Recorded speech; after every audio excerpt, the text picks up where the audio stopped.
Okay, welcome back. MCOM Part 2, Semester 4, IFRS. We are doing unit number 10 या chapter number 10 which is based on revenue recognition from contract. बराबर है with the customers. तो आधा हिस्सा हम लोग ने देख लिया obligations वाला, revenue from the contract with customer, allocation of transaction price to performance obligation. बराबर, कुछ करना है performance obligation में, आप प्राइस कैसे दोगे?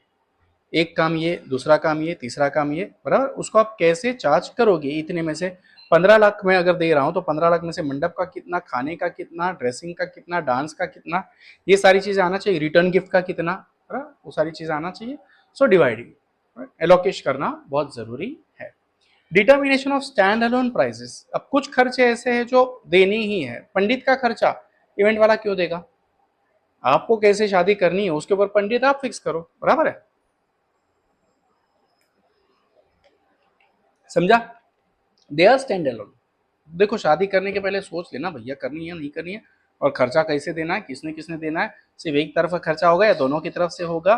डेस्टिनेशन वेडिंग मोदी जी ने ना बोला है तो वो मत करना, अपने घर के बाहर कर दो. वो पुराना जमाना आ जाएगा वापस. पुराने हम लोग जब छोटे छोटे थे ना, मतलब हमारे कजिन्स की वगैरह शादी अपने ही दरवाजे में हुई है. हॉल बिल तो बहुत कम, रेयर केस. बेटियों की शादी तो अपने घर से ही विदाई होनी है तो दरवाजे के बाहर ही मंडप पड़ता था, उधर ही शादी होती थी. तो विश्वगुरु हम लोग पक्का बनेंगे क्योंकि पुरानी प्रथाएं, पुराने रिवाज वापस आ रहे हैं अपने देश में. पार्टी ज्वाइन कर लो, वो जेंजी की बनी हुई है ना.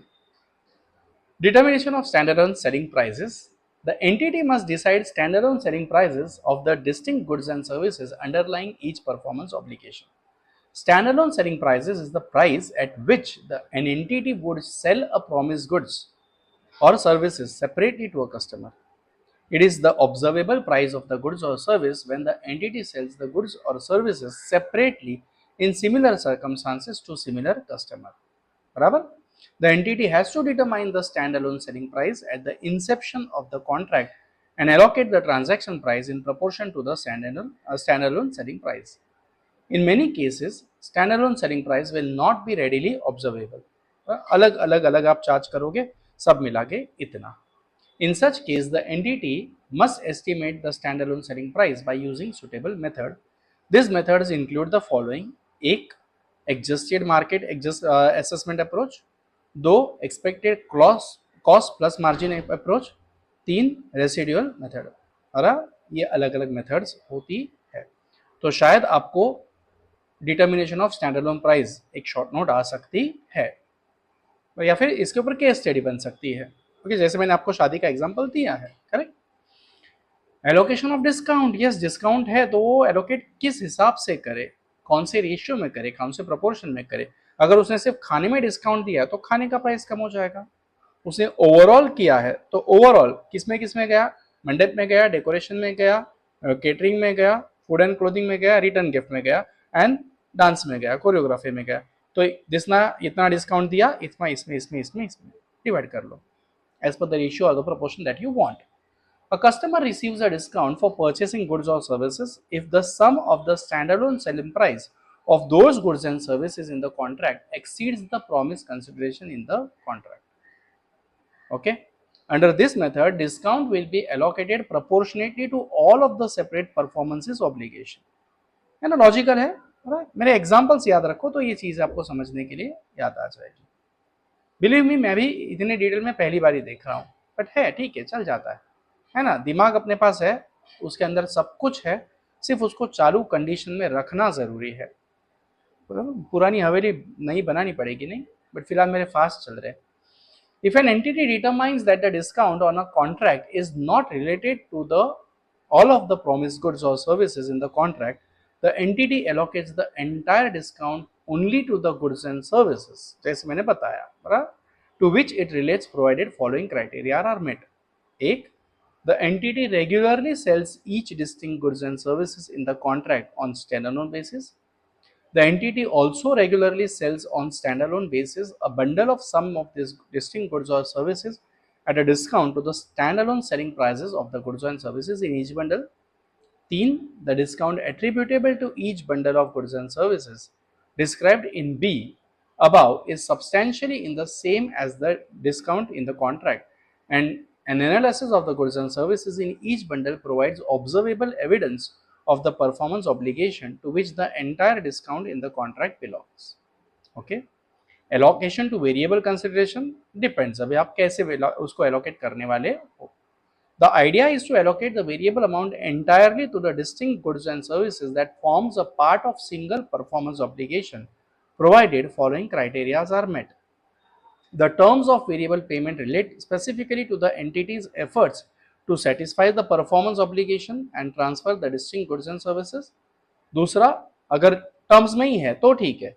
Allocating the variable amount of consideration entirely to the performance obligation or distinct goods and services is consistent with the allocation objective. Changes in transaction price, ये तो होता है. Uneven, कुछ uncertain, uncontrollable events हो जाते हैं, उसमें आपका price change होता है. Principles, basic price आपका बराबर.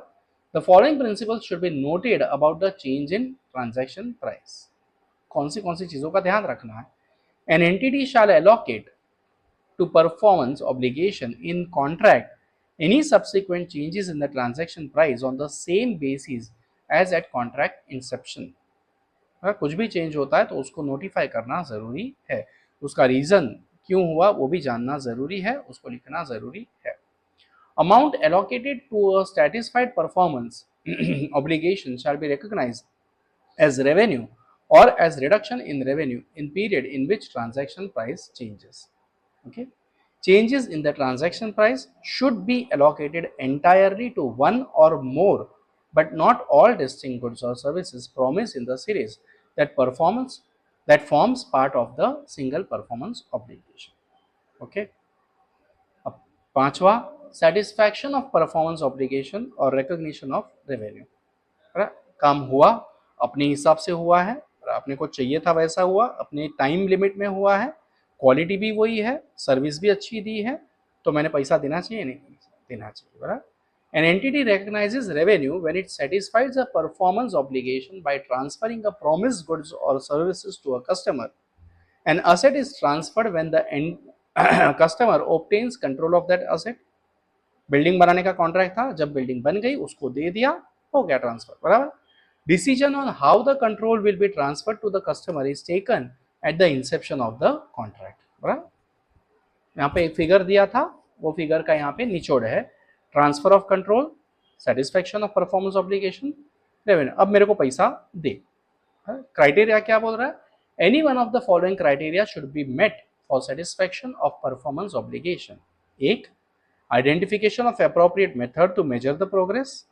आपने कॉन्ट्रैक्ट अकाउंट किया हुआ है ना टीवाई में. Recognition of revenue at the point at which control of goods and services is transferred.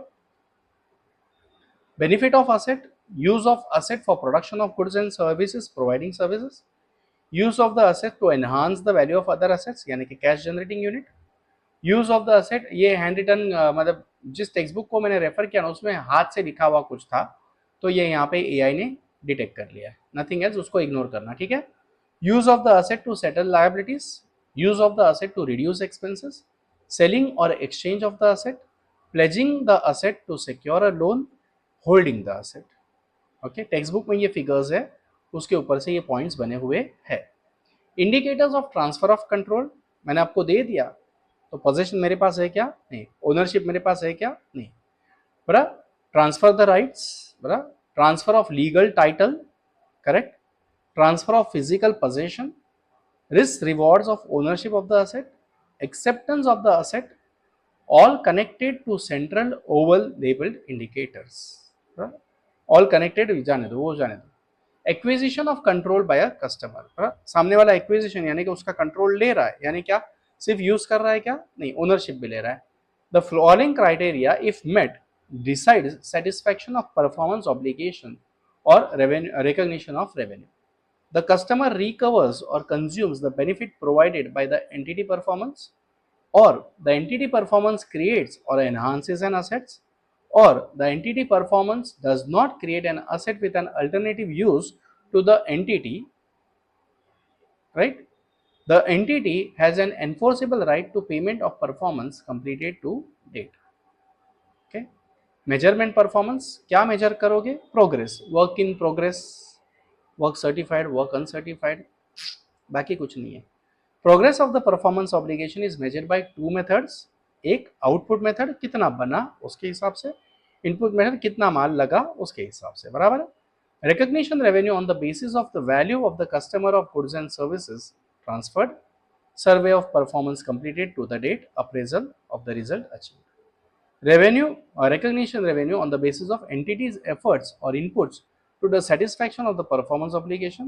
Example, resource consumed such as labor hours expended, machinery hours used या cost incurred etc. तो इतना इतना अगर मटेरियल कंज्यूम हो रहा है यानी काम हो रहा है ना, कोई खा तो नहीं रहा है, right? Simple logical. Contract cost दो तरह के हैं, एक कॉन्ट्रैक्ट एक्विजिशन कॉस्ट, दूसरा कॉन्ट्रैक्ट फुलफिलमेंट। ओके, आप टेंडर्स वगैरह भरते हो तो उसमें आपको कॉन्ट्रैक्ट प्राइस पहले से देनी पड़ती है, उसके बाद आप कोटेशन भी देते हो, इतना इतना कोटेशन है, उसमें ऊंचा नीचा होता है, मतलब कमीशन कितना, अंडर द टेबल वाला कितना, वो सब उसी में वसूल हो जाता है बाद में कोटेशंस में। लेकिन टेंडर्स जो है, कोटेशन सरकार मंगवाती है, फिर आप टेंडर्स भरते हो, फिर आपको कॉन्ट्रैक्ट मिलता है या नहीं मिलता है वो बात की बात अलग, डिपेंड्स आप कितना फाइल हल्की करनी है तो जेब भारी करना पड़ता है, तो कितना जेब भारी करते हो उसके ऊपर आपकी फाइल हल्की होगी, परमिशन मिलती रहेगी। I am against bribe and all those things, but ये प्रैक्टिकल एग्जांपल्स आपको समझने के लिए बताता हूँ, बराबर है। मैं 1 रुपया आज तक कभी हराम का खाया नहीं और ना खाऊंगा। लोग बोलते थे ना खाऊंगा ना खाने दूंगा, लेकिन मैं वो पहले से मानता हूँ। 26 साल हो गए मेरे टीचिंग फील्ड में, कोई मेरे दरवाजे में खड़ा रह के ये नहीं बोलेगा कि इसने पैसा लिया और सिखाया नहीं, कोई नहीं। Okay.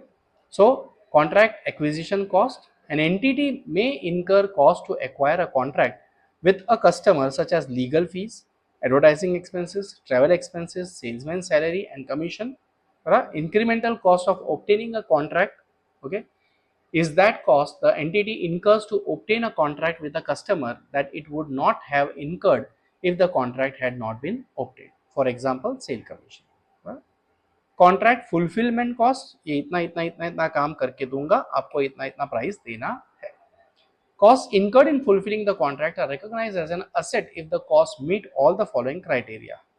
क्या है? The cost relates directly to a contract और to an anticipated contract that can be specifically identified. For example, cost of service renewable existing contract, cost of designing an asset to be transferred, cost generated or enhanced resource that will be used satisfying performance obligation. The entity expect to recover the cost through expected margin.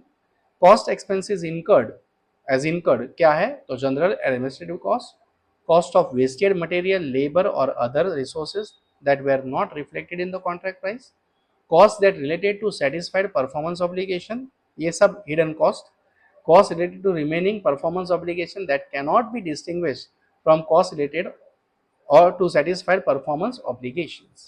Okay, amortization and impairment, हम लोग amortization पे पूरा एक topic कर चुके हैं, right? तो बस आप लोग पढ़ लेना, इसमें मैं ज़्यादा टाइम बर्बाद नहीं करता, क्योंकि जितने वीडियोस छोटे रहेंगे उतने आपको भी पढ़ने के लिए मज़ा आएगा, मुझे भी गला ज़रा कम सूखेगा। Okay, so just go through this things, you will understand, trust me, you will understand. भले मैंने नहीं पढ़ा है लेकिन मैं समझ सकता हूँ कि आप क्या समझ सकते हो। कॉन्ट्रैक्ट इन्फॉर्मेशन, तो क्या क्या होना चाहिए? ओपनिंग बैलेंस होना चाहिए, क्लोजिंग बैलेंस होना चाहिए, कॉन्ट्रैक्ट के असेट्स, कॉन्ट्रैक्ट की liabilities, receivable, revenue recognised in the period of performance obligation, explanation of relationship between timing of satisfying performance obligation and payment, significant changes in the balance of contract assets and liabilities. ये सारी चीज़ें contract में होनी चाहिए, इतना information आपको provide करना है। परफॉर्मेंस ऑब्लिगेशन में आप क्या क्या करने वाले हो, बराबर है, ये सारी चीज़ें। Transaction price allocated to the remaining performance obligation, transaction price which are unsatisfied, performance obligation satisfied over a period of time, बराबर, आपने क्या काम किए क्या नहीं किए वो सारी चीज़ें। Performance obligation satisfied at the point of time, correct, judgement made in evaluating when the customer obtains control. Significant judgement क्या हो सकती है? हाँ बाबा, आपने अच्छा काम किया, आपने बुरा काम किया, ये थोड़ा रह गया, इतना कट करूंगा, वो थोड़ा अच्छा किया, इतना ज़्यादा दूंगा, ये सारी चीज़ें। जजमेंट पर इम्पैक्टिंग द एक्सपेक्टेड टाइमिंग और satisfying performance obligation transaction price an amount allocated to performance obligation. What? Determination of transaction price, elimination of variable consideration, estimate of variable consideration constraint, measuring obligation for return, refund and other obligations, allocation of transaction prices, discount and variable consideration, reconciliation of revenue recognition with the contract price. ठीक है? Asset recognized from cost to obtain or fulfill contract. कोई contract पूरा करने के लिए अपने assets कुछ use करने ही पड़ेंगे. Judgement in determination of cost, fulfil the contract with customer, method of amortization use, amortization expenses. Practical expedient, and any practical expedient elected for existence of significant financing component or about incremental cost in obtaining a contract. समझ रहे हो? बहुत लेंदी है. चलो anyways, thank you. उंगलियों की exercise चालू रखना. Keep growing, keep going. ज़्यादा कुछ नहीं बोलूँगा, वीडियो ऑलरेडी लंबा हो गया है. ओके.